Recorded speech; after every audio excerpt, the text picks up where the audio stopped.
নজর রাখবো পরবর্তী সংবাদে।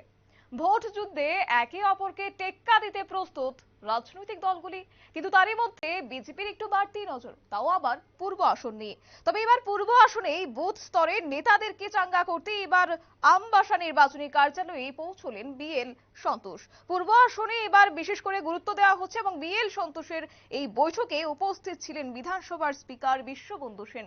জানবো এই সম্পর্কে বিস্তারিত, রয়েছে প্রতিনিধি অঙ্কিতা বর্ধন।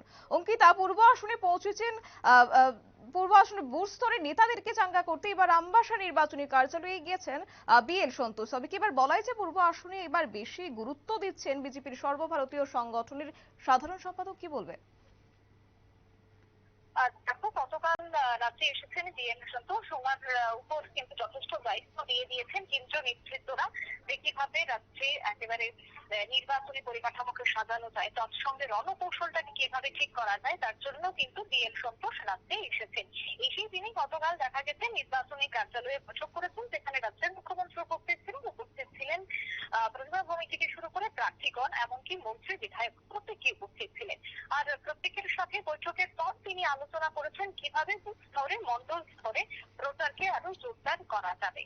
এরপরে দেখা গেছে তিনি পূর্ব আসনে কিভাবে জোর দেওয়া যায় প্রচারকে কেন্দ্র করে, সেই বিষয়ে প্রত্যেককে মনোনিবেশ করার জন্য তিনি বলেছেন। এরপরই আজ হঠাৎই দেখা গেছে উনি সকালে নিজ উদ্যোগেই তিনি পূর্ব আসনে ছুটে যান আমবাসা। সেখানে যেহেতু পূর্ব আসনে নির্বাচনী কার্যালয় তৈরি করা হয়েছে, সেখানে হয়ে থাকে পূর্ব আসনের সমস্ত রণকৌশলগত বৈঠক। আর সেই বৈঠকে বা সেই কার্যালয়ে কিন্তু আজ বিএল সন্তোষ গেছেন। তিনি সেখানে গিয়ে বিভিন্ন বিষয়ে আলোচনা করেছেন। দেখো, প্রত্যেকদিনই জানা রয়েছে যে বিজেপি সব সামান্য হলেও কিন্তু দুর্বল রয়েছে পূর্ব আসনে। তাই সেক্ষেত্রে পূর্ব আসনকে কিভাবে চাঙ্গা করা যায়, তৎসঙ্গে টিপ্রামথা বা আইপিএফটি বিজেপি তারা তিন দল মিলে কিভাবে তৃতীয় সিং দেববর্মাকে বিপুল ভোটে জয়ী করতে পারবে, তার জন্য কি করতে হবে, কেন্দ্রীয় সরকার এবং রাজ্য সরকার যে সমস্ত প্রকল্পগুলি রয়েছে বা প্রধানমন্ত্রী বিগত 10 বছরে কি কি কাজ করেছেন, সমস্ত খতিয়ান যেন পাহাড়ি এলাকার মানুষজনের সাথে তুলে ধরেন, তার জন্য কিন্তু ইতিমধ্যে বিএল সন্তোষ তিনি নিজ উদ্যোগে ছুটে গেছেন পূর্ব আসনে।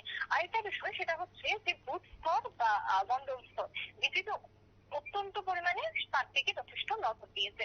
তৎসঙ্গে পূর্ব আসনে পাহাড়ি এলাকাতেও যেন প্রতিনিয়ত বিভিন্ন সভা হয় বা জনসভা বা মিছিল হয়, তার জন্য কিন্তু ইতিমধ্যে উদ্যোগ এবং আজ দেখা গেছে তিনি উপস্থিত ছিলেন। তৎসঙ্গে ছিলেন পূর্ব দুঃখিত প্রদেশ বিজেপির সভাপতি রাজীব ভট্টাচার্য, উপস্থিত ছিলেন বিধানসভার অধ্যক্ষ বিশ্ববন্ধু সেন, অর্থাৎ তৎসঙ্গে ছিলেন অমিত চৌধুরী। প্রত্যেকের উপস্থিতি কিন্তু একটি রুদ্ধদ্বার বৈঠক হয় এবং আগামী কয়েকদিন নির্বাচনের আগ পর্যন্ত কিভাবে প্রচার হবে সমস্ত বিষয় নিয়ে আলোচনা করা হয়।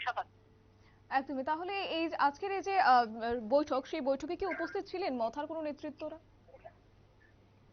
দেখো, এখনো পর্যন্ত কিন্তু মথার নেতৃত্বরা সেখানে উপস্থিত ছিলেন বলেই আমরা সূত্র মারফত খবর পাচ্ছি। যেহেতু প্রদ্যোৎ কিশোর দেববর্মন মথার প্রতিষ্ঠাতা, সেক্ষেত্রে ওনার বোন বিজেপি টিকিটে লড়াই করছে, সে জায়গায় মথার নেতৃত্বরা থাকা স্বাভাবিক। তাই আমরা দেখতে পেয়েছি আজকের এই বৈঠকে মথার নেতৃত্বরা উপস্থিত ছিলেন, এমনকি আইপিএফটির নেতৃত্বরা উপস্থিত ছিলেন। প্রত্যেকের সাথে বৈঠক হচ্ছে, ত্রিমুখী সেই বৈঠক হয়েছে। আর এই বৈঠক আগামী দিনে নির্বাচনে খুব গুরুত্বপূর্ণ বলে মনে করা হচ্ছে। শতাব্দী। একদমই। ধন্যবাদ অঙ্কিতা। বিস্তারিত তুলে ধরেছে আমাদের প্রতিনিধি অঙ্কিতা বর্ধন। এবং তারই মধ্যে যে খবর, যে এক প্রকার বলা যায় যে বিজেপির বাড়তি নজর এবার পূর্ব আসনে, যেহেতু দুর্বল রয়েছে বিজেপি সেই জায়গাটাতে, এবং তাকে কেন্দ্র করে এবার পূর্ব আসনে যারা বুথ স্তরে নেতৃত্বরা রয়েছেন তাদেরকে চাঙ্গা করতে আজকের এই বৈঠক, যেখানে উপস্থিত ছিলেন বিএল সন্তোষ। নিয়ে নিচ্ছে ছোট একটি বিজ্ঞাপন বিরতি, সঙ্গে থাকুন।